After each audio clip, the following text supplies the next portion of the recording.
Vamos lá, começando mais um episódio do Reflexões da Leitura com o livro A Liberdade é uma Escolha.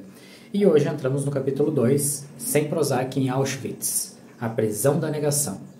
Então, se você quer praticar algumas meditações, algumas coisas que ajudem você a elevar a sua frequência, recomendo que você clique aqui na descrição e tenha o Meditar e Sereniter, que vai ter algumas meditações lá disponíveis para você e também já estou elaborando algumas ferramentas com base nos ensinamentos do livro.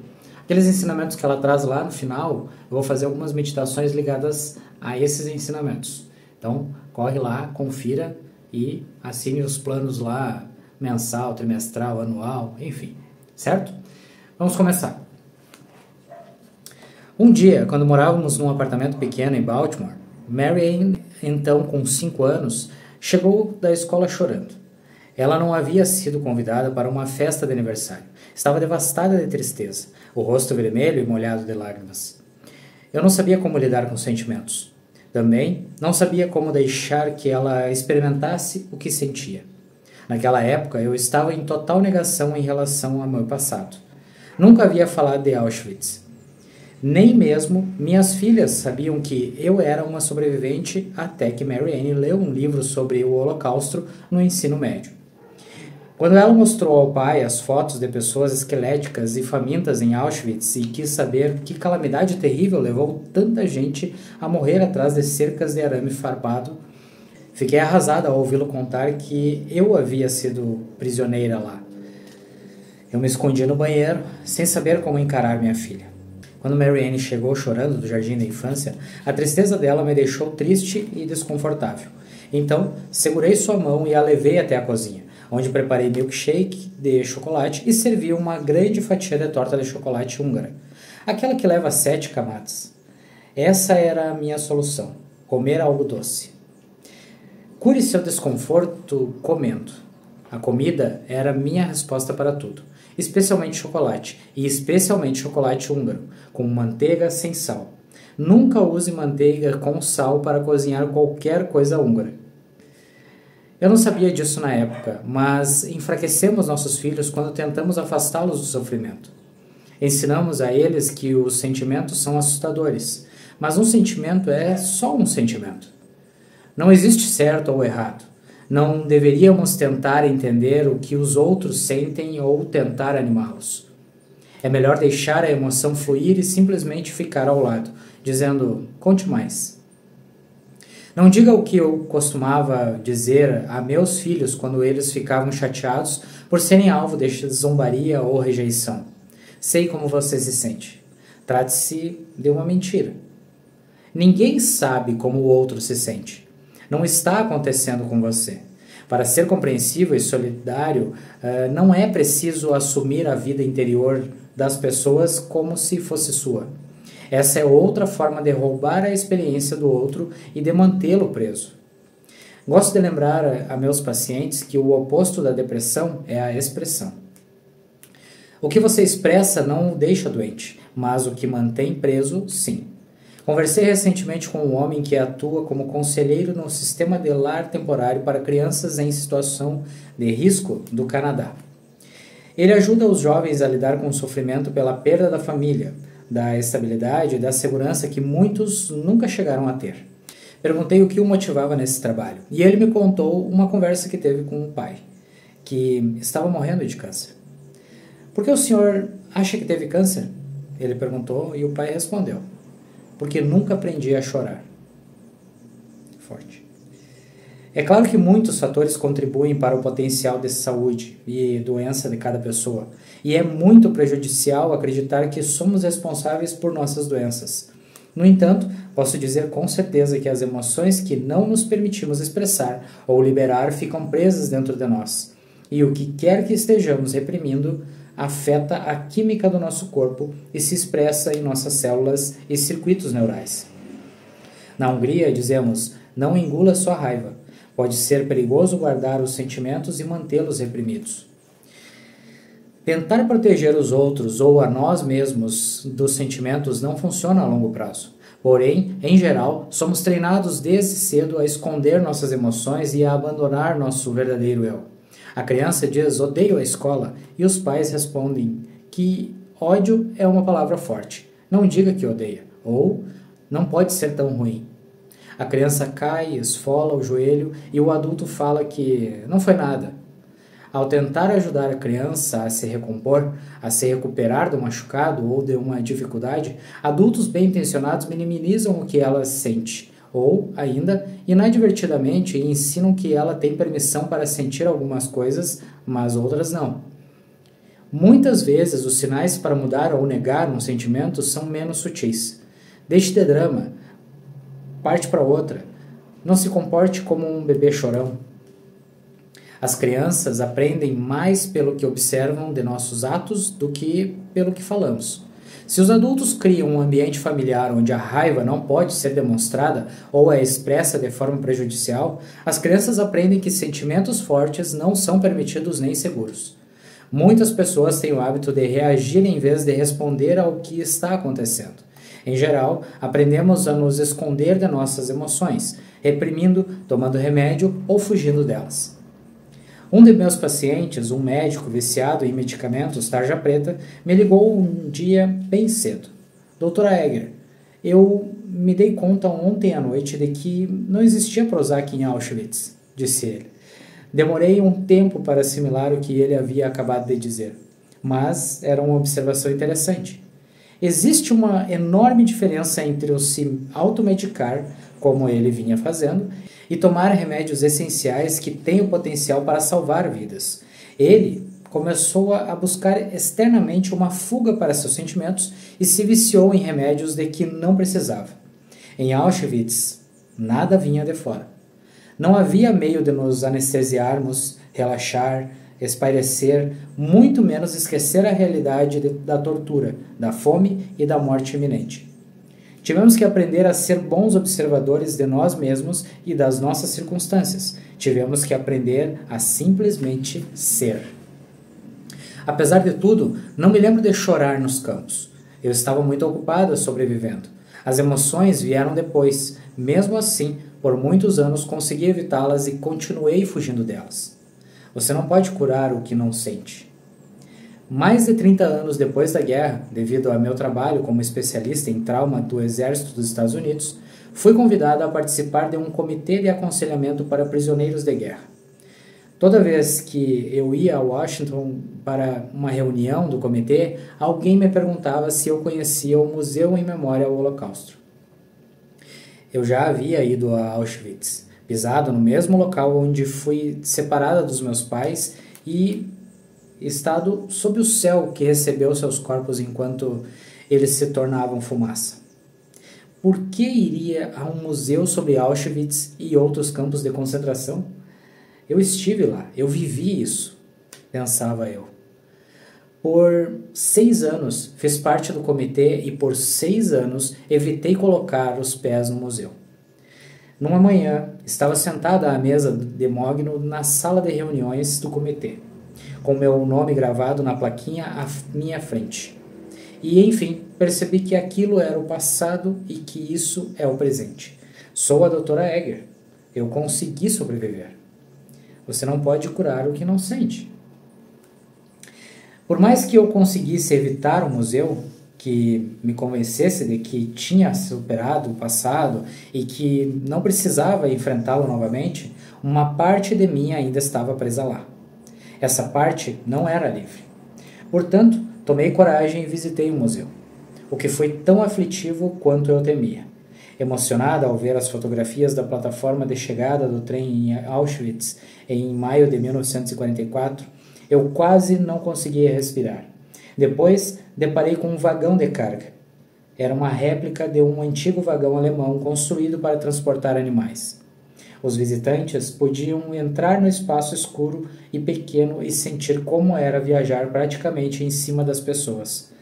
Também dava para imaginar como era dividir com centenas de pessoas um balde de água e outro balde de dejetos, viajar dias e noites inteiras sem paradas e compartilhar com 8 ou 10 prisioneiros um único pão.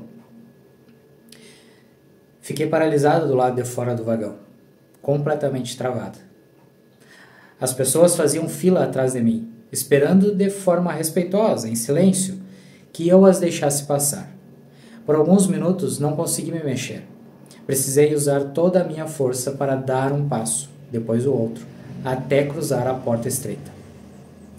Lá dentro, uma onda de terror tomou conta de mim e pensei que ia vomitar. Dobrei o corpo, revivendo os últimos dias em que vi meus pais e ouvi o implacável ruído das rodas dos trilhos. Quando eu tinha 16 anos, não sabia que estávamos indo para Auschwitz.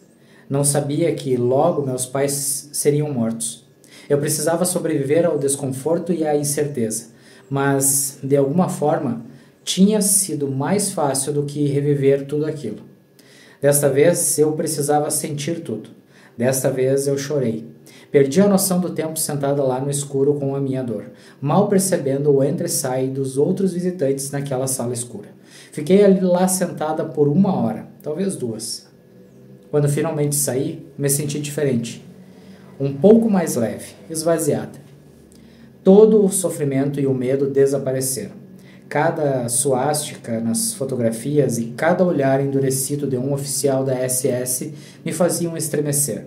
Mas eu me permiti revisitar o passado e enfrentar os sentimentos dos quais fugia havia tantos anos. São muitas as razões pelas quais evitamos os sentimentos. Eles são desconfortáveis, podem magoar as outras pessoas, podem revelar nossas intenções e escolhas. Mas ao evitar os sentimentos, você está negando a realidade. E se você tentar ignorar algo que sente, dizendo, não quero pensar nisso, eu garanto que você vai pensar nisso. Portanto, aceite o sentimento, reflita sobre ele, mantenha-o por perto. Depois, decida por quanto tempo você vai segurá-lo. Você não é uma pessoa frágil. É preciso enfrentar a realidade, seja ela qual for. Parar de brigar e se esconder. Lembre-se de que um sentimento é apenas um sentimento, não é a sua identidade. Isso me fez lembrar o livro Deixar Ir, né? Para quem já acompanhou as reflexões da leitura, ele traz esses pontos também de que nós precisamos sentir os sentimentos, vivenciá-los, para depois conseguirmos deixar ir. Como ela disse, um sentimento é apenas um sentimento, não é a sua identidade. Numa manhã de setembro, há 16 anos, Caroline estava colocando roupa para lavar, desfrutando de um dia tranquilo sozinha em casa numa área rural do Canadá, quando ouviu uma batida na porta. Pela janela da frente, ela viu que era Michael, o primo de seu marido. Michael tinha a mesma idade dela, 40 e poucos.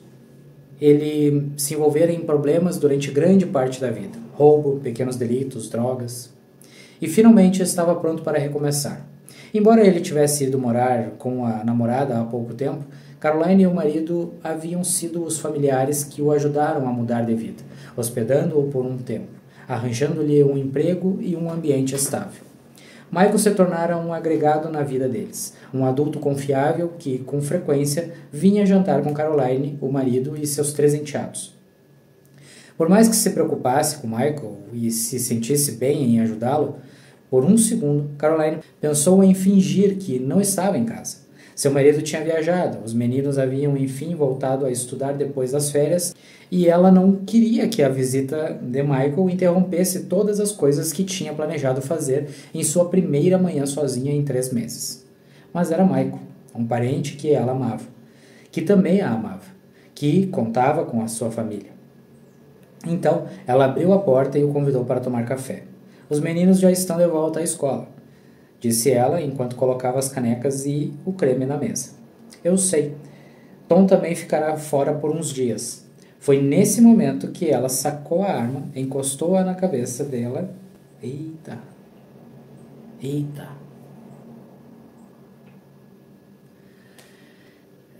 Surpreendente, nesse momento, tem um desenrolar estranho na história, mas vamos lá. Foi nesse momento que ele sacou a arma, encostou-a na cabeça dela e mandou que se deitasse no chão. Caroline se ajoelhou perto da geladeira. — O que você está fazendo? — perguntou. — Michael, o que você está fazendo? Ela podia ouvi-lo tirando o cinto e abrindo o zíper do jeans.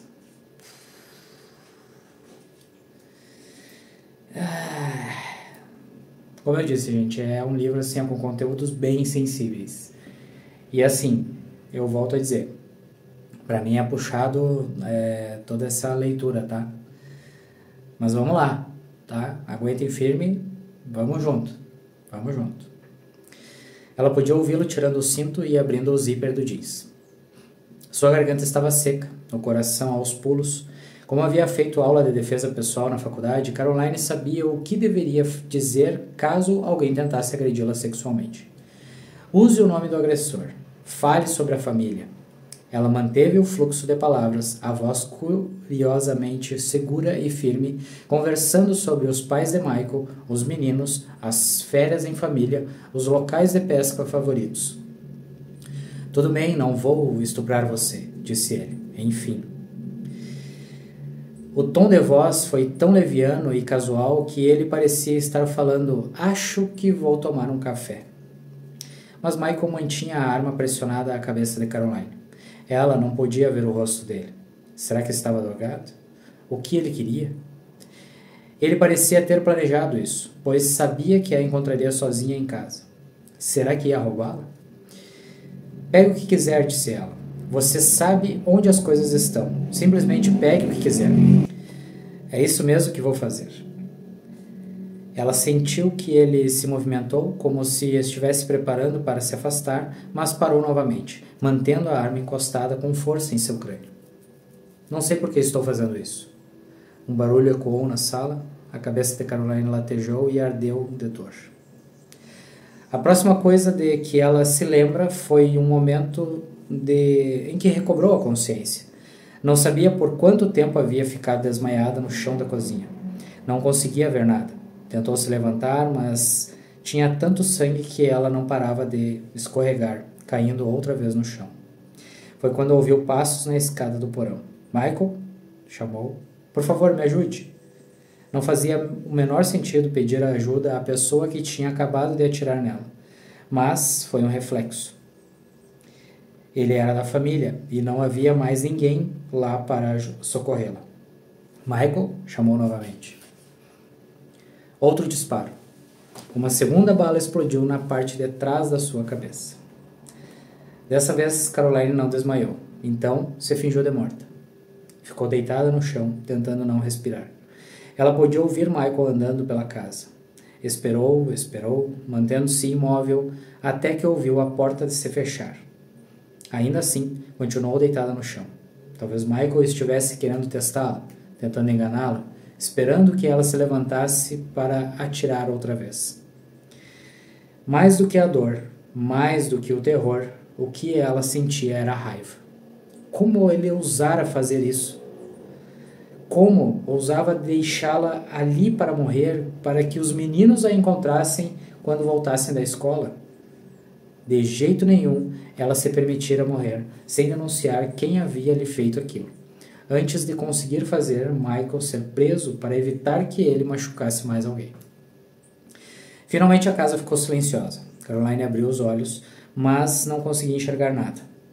As balas haviam atingido algo em seu cérebro ou no nervo óptico. Ela se arrastou cambaleante pela cozinha, se agarrou no balcão para se erguer e tateou até achar o telefone. Era difícil segurar o aparelho, que escorregava de suas mãos ensanguentadas. Quando conseguiu agarrá-lo, lembrou que não podia ver os números. Passou a clicar de forma aleatória os botões, mas o telefone caiu. Caroline pegou novamente o aparelho e tentou discar mais uma vez, mas não conseguia fazer a ligação. Então Caroline desistiu e se arrastou com lentidão, sem ver para onde estava indo, nem pensar no que iria fazer. De vez em quando ela percebia um flash de luz no meio à névoa da cegueira e assim conseguiu chegar à porta da frente e sair. Seu terreno tinha 2 alqueires e o vizinho mais próximo ficava longe demais para ouvi-la gritar. Ela teria que rastejar para obter ajuda. Arrastou-se até a entrada da garagem e seguiu até a estrada da frente, gritando sem parar. Soube que alguém finalmente a ouvira quando escutou a voz de uma mulher num gemido alto, como num filme de terror. Logo chegaram pessoas correndo. Alguém gritou para chamar a ambulância. Caroline reconhecia algumas das vozes dos vizinhos, mas eles pareciam não saber quem ela era. Seu rosto devia estar tão desfigurado e ferido que não a reconheceram. Ela falou rápido, dando todos os detalhes, o nome do Michael, a cor do carro, a hora aproximada, tudo que conseguia lembrar. Ela podia não ter outra chance. Ligue para os meus sogros, pediu ofegante. Peça a eles que se certifiquem de que os meninos estão seguros na escola. Digam a Tom e aos meninos que os amam. Caroline sabe que seus pais, sogros e enteados foram ao hospital para se despedir, que seu sogro chamou um padre católico e que sua mãe pediu a presença de um pastor anglicano. O padre católico ministrou os últimos sacramentos. Semanas depois, o padre visitou na casa dos sogros, onde ela estava se recuperando. Ele disse: não conhecia alguém que tivesse voltado. Voltado de onde? Perguntou ela. Minha querida, você estava gelada sobre a mesa. É realmente um milagre que Caroline tenha sobrevivido. No entanto, se você já passou por um trauma e viveu para contar a história, sabe que sobreviver é apenas a primeira batalha. A violência deixa um rastro longo e terrível. Quando Caroline me procurou, alguns meses antes de Michael receber a liberdade condicional, quase 16 anos tinham se passado desde o atentado, mas as feridas psicológicas ainda estavam vivas. Nós vemos histórias na TV, disse ela, sobre alguém que sofreu um trauma e está voltando para casa. As pessoas comentam: vamos deixá-lo para casa agora e deixá-lo seguro, para que possa seguir com a vida. Eu olho para o meu marido e digo: se ela soubesse, o fato de ter sobrevivido e ir para casa não torna a vida melhor num passe de mágica. Qualquer um que sofreu um trauma tem um longo caminho a percorrer. Para Caroline, assim como para mim, alguns efeitos residuais do trauma são físicos. Conforme o inchaço em seu cérebro diminuía, a visão de Caroline ia aos poucos voltando. Mas ainda faltava recuperar a visão periférica, para cima e para baixo. Sua audição também foi afetada. Seus braços e suas mãos sofrem uma neuropatia periférica. E quando ela fica nervosa, seu corpo e seu cérebro parecem desconectados. Caroline tem dificuldade de sentir e movimentar os membros. O crime também afetou sua família e a comunidade. Todos foram obrigados a encarar a atrocidade cometida por uma pessoa querida, um vizinho, um amigo. E a conviver com essa terrível quebra de confiança. Por muito tempo, o enteado mais novo de Caroline, que tinha 8 anos quando o ataque aconteceu, não a deixava sozinha. Ela tentava persuadi-lo a se juntar aos irmãos ou ao restante da família, mas ele dizia: não, vou ficar aqui com você. Sei que você não gosta de ficar sozinha. Quando ela voltou a andar e se tornou um pouco mais independente, seu enteado mais velho assumiu um papel protetor, acompanhando-a por todo lado para impedir que ela se machucasse. E também, por um longo período, seu enteado do meio não a abraçou ou tocou. Tinha medo de machucá-la. Vamos lá. Caroline me disse que, enquanto alguns amigos e parentes lidaram com o trauma, tornando-os superprotetores, outros minimizaram a gravidade da situação. De maneira geral, as pessoas ficam incomodadas quando tomam conhecimento do que aconteceu, comentou ela. Elas não querem falar sobre isso. Acham que, se não falarem, a situação não existe. Acham que já passou e que devemos seguir em frente. Ou chamam a situação de acidente. Eu não esbarrei acidentalmente numa arma, mas as pessoas não querem usar palavras como crime ou atentado.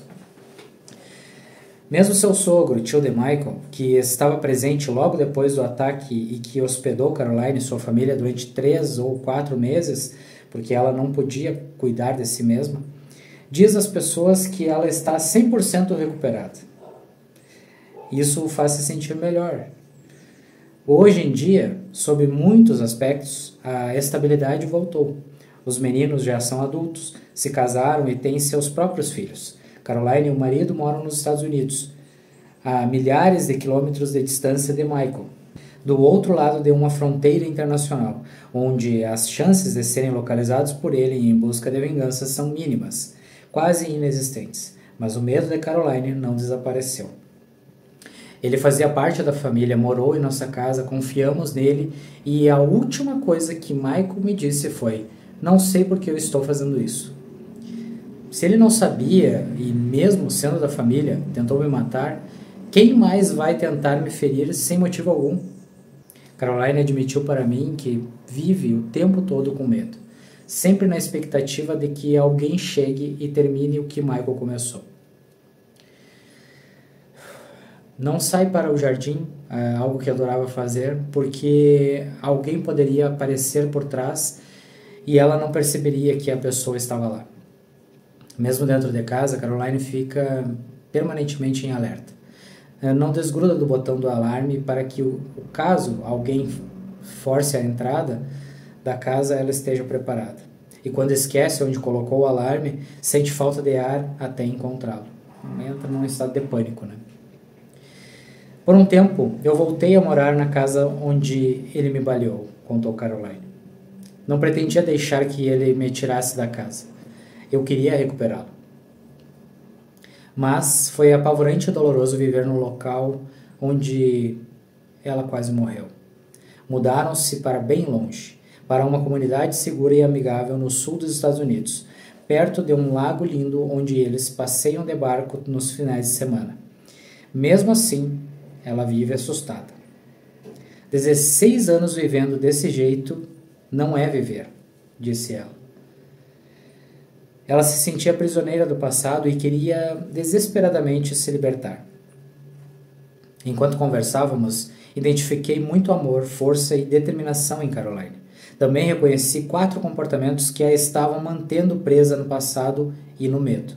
Por um lado, ela estava investindo muita energia na tentativa de mudar seus sentimentos, convencendo-se de que era preciso se sentir diferente da maneira que estava se sentindo. Eu sou abençoada, disse ela. Sei que sou, estou viva e tenho todas essas pessoas que me amam. Sim, eu exclamei. É verdade, mas não tente se animar quando você está triste. Não vai adiantar. Você vai apenas se sentir culpada porque devia estar se sentindo melhor do que de fato está.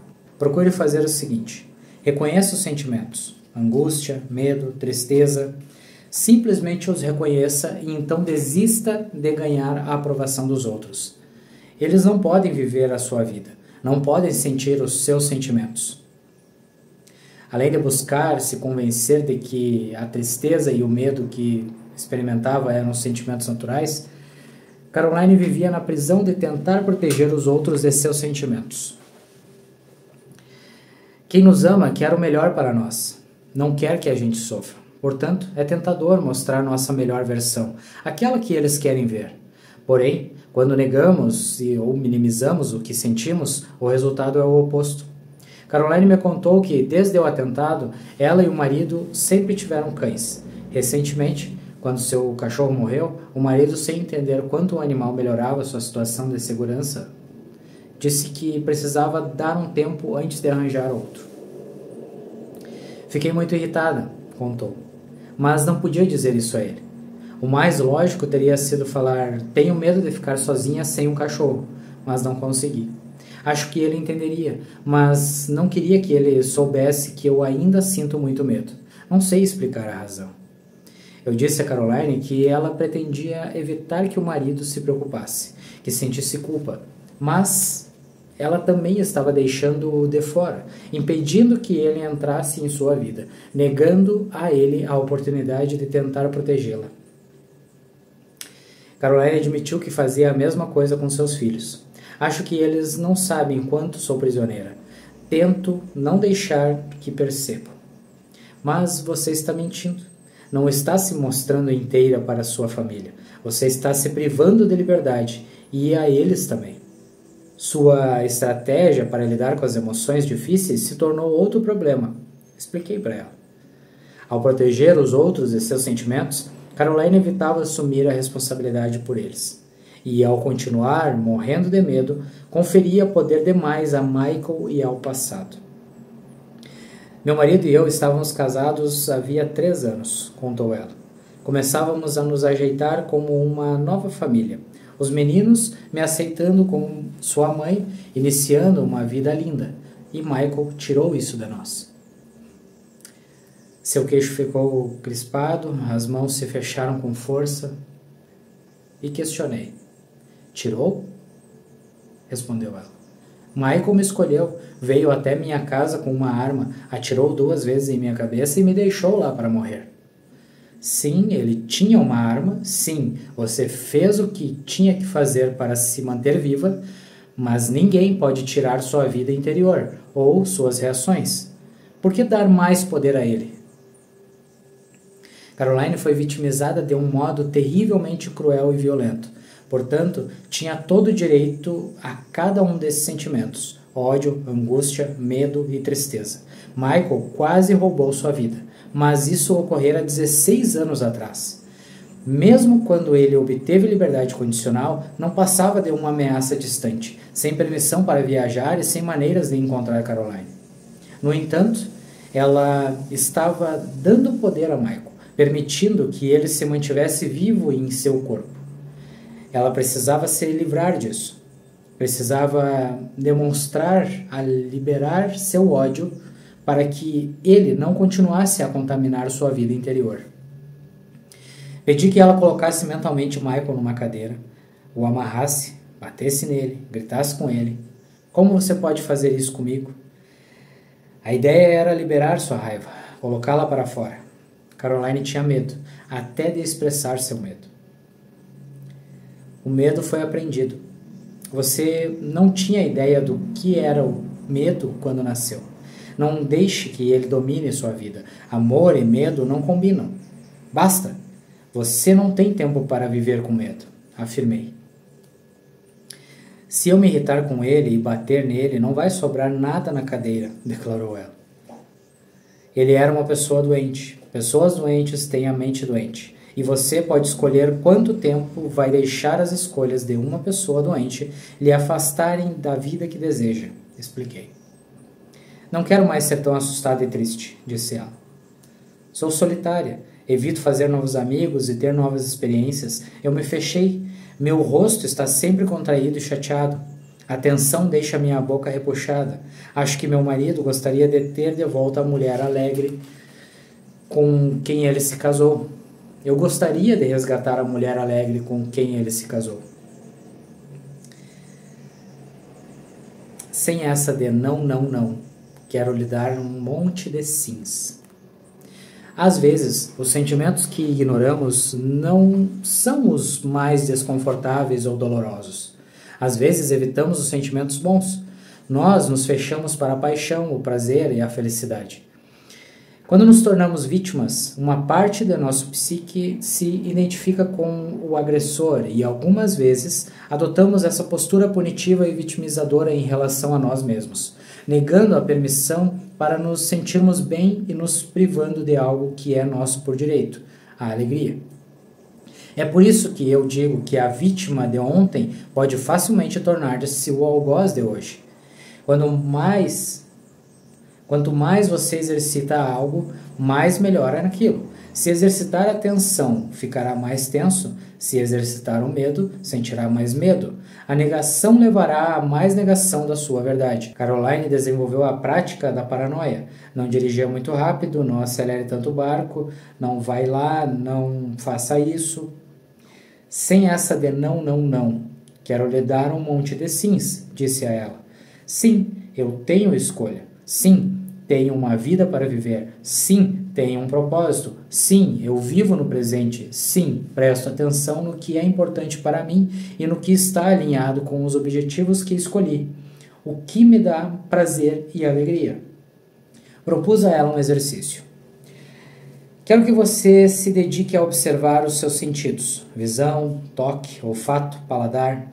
Está na hora de sorrir, de gargalhar. Está na hora de ser alegre. Afirmou Caroline, estou viva. Estou tão feliz por estar viva.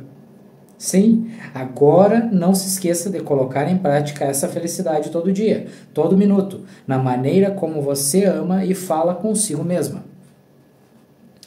Passei mais um exercício de liberdade para ela praticar. Pedi que ela escrevesse sobre o que aconteceu e depois que fosse ao quintal com uma pá e abrisse um buraco.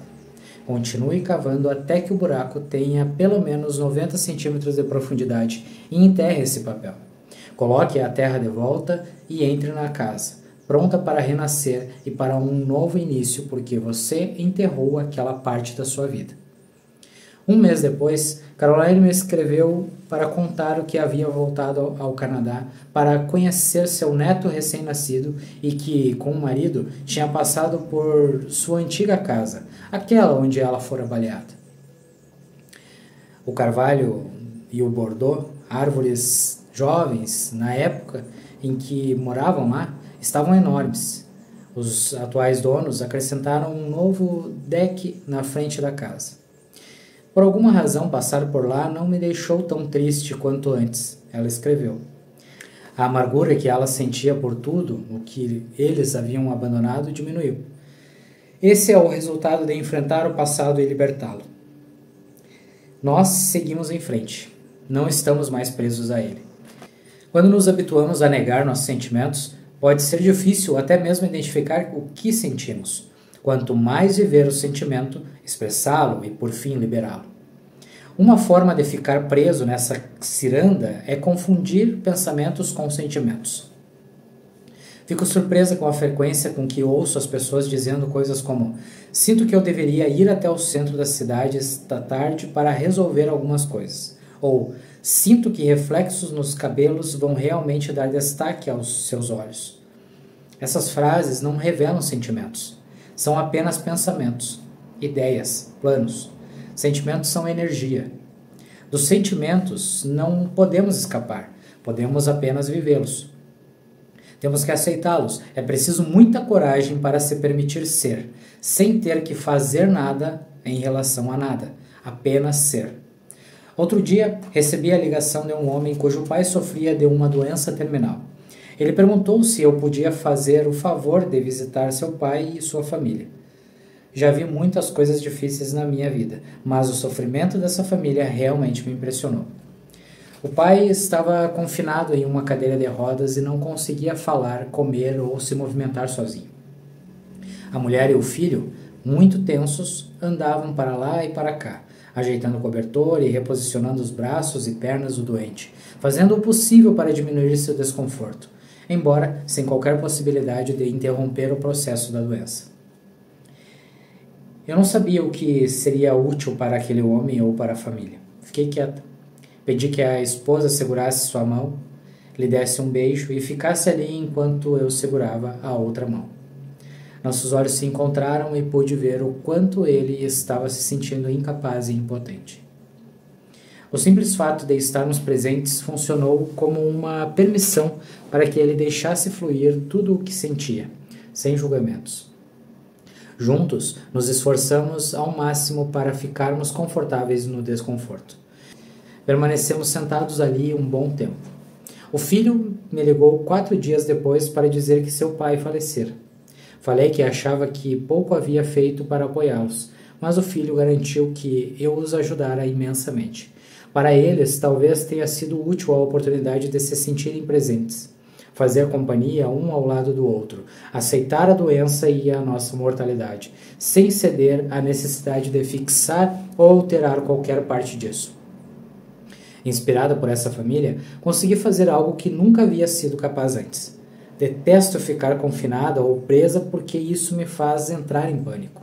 Sempre pedi para ser sedada ao me submeter a exames rotineiros de ressonância magnética. Porém, na semana passada, decidi experimentar fazer o exame sem nenhuma medicação para relaxar.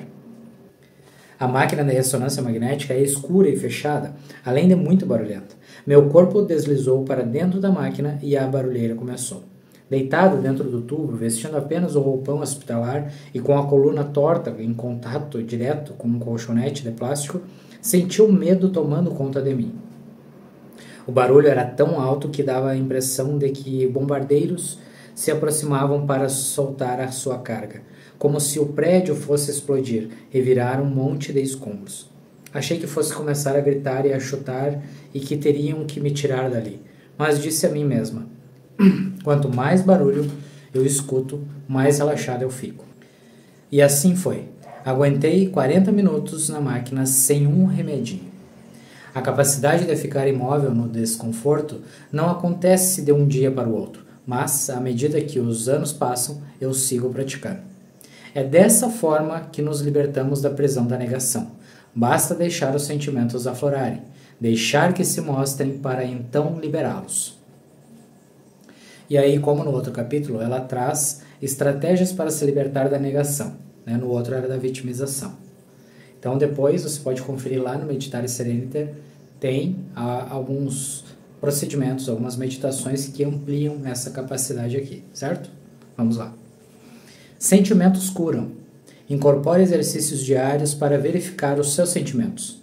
Escolha momentos de atividades rotineiras. Por exemplo, quando estiver sentado à mesa para fazer uma refeição, na fila do caixa do mercado ou escovando os dentes. Inspire profundamente algumas vezes e pergunte-se: o que eu estou sentindo agora? Analise seu corpo em busca de sensações como rigidez, formigamento, prazer ou dor.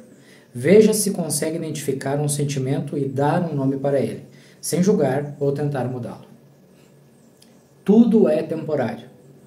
Quando observar os seus sentimentos nesses momentos neutros, se tornar um hábito confortável. Passe a tentar se relacionar com eles ao experimentar uma forte emoção, positiva ou negativa. Se puder, afaste-se da situação ou da interação que está provocando a sensação de alegria, angústia, raiva e assim por diante. Sente-se em silêncio por um momento e respire. Fechar os olhos ou descansar as mãos no colo ou abdômen pode ajudar. Comece dando um nome a seu sentimento. Depois, veja se consegue localizá-lo em seu corpo. Seja curioso. Está quente ou frio, relaxado ou tenso?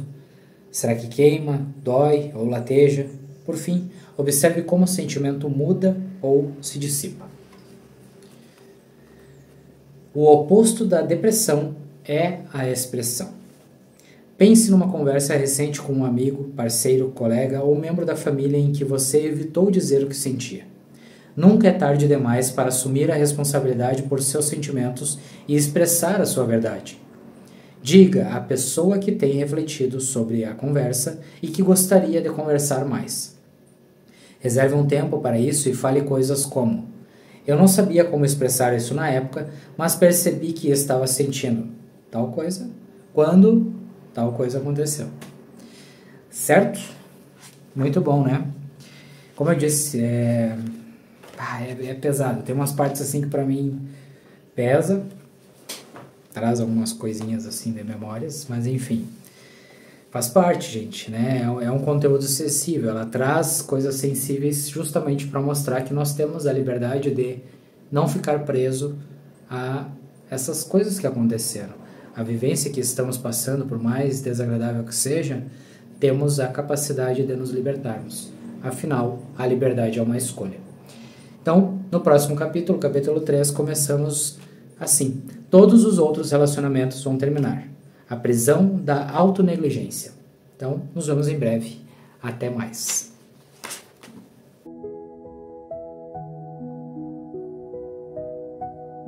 Você já sentiu que precisa se reconectar com quem você realmente é? Você percebe os sinais de ansiedade, de insegurança no seu dia a dia? Você percebe que questões ligadas ao financeiro, à prosperidade, parece que se acumulam para gerar mais estresse na sua vida? Na vida pessoal, nos seus relacionamentos, você percebe que tem uma carência mais forte, que sente a necessidade de um acolhimento que não vem. De repente, chegou a hora de você fazer um movimento bem diferente. Fazer um movimento de reconexão com a sua essência, para que você consiga alinhar esses contextos que estão fora de equilíbrio, para que você consiga ter uma vida com um amor próprio mais resolvido, sentindo uma segurança, uma estabilidade e, por consequência, resgatar toda a potência da sua prosperidade e abundância na sua vida. Esse é o convite para você participar do Vivência de Reconexão Humana, uma vivência em que trabalharemos as questões de prosperidade, de amor próprio, as questões que levam à ansiedade, à insegurança e tudo, muita conexão à espiritualidade. Todo esse processo será feito em meio à natureza.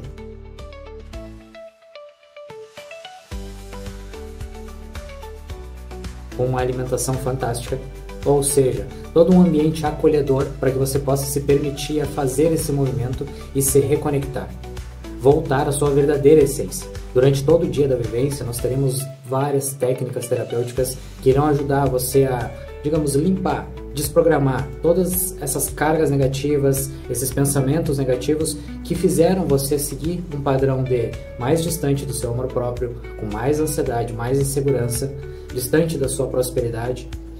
Tudo isso será feito ao longo de todo o dia. E claro, como eu disse antes, em meio a tudo isso, teremos umas refeições, uma alimentação acolhedora, feita com muito amor e carinho para que você possa usufruir de todo esse momento de reconexão. Esse movimento, essa vivência, é para que você saia desse automático que você vive o dia todo em meio ao estresse da cidade, do trabalho, e você se permita ir para o meio da natureza, fazer diversas práticas terapêuticas para alinhar, equilibrar seu corpo, a sua mente e seu espírito. A inscrição é até o dia 11 de outubro, então não perca tempo, pois as vagas por presencial são limitadas. Para mais informações, você pode entrar no site ou mandar a mensagem via WhatsApp direto para mim e você já começa a fazer a sua inscrição, certo? Aguardo você e nos vemos na vivência. Até mais!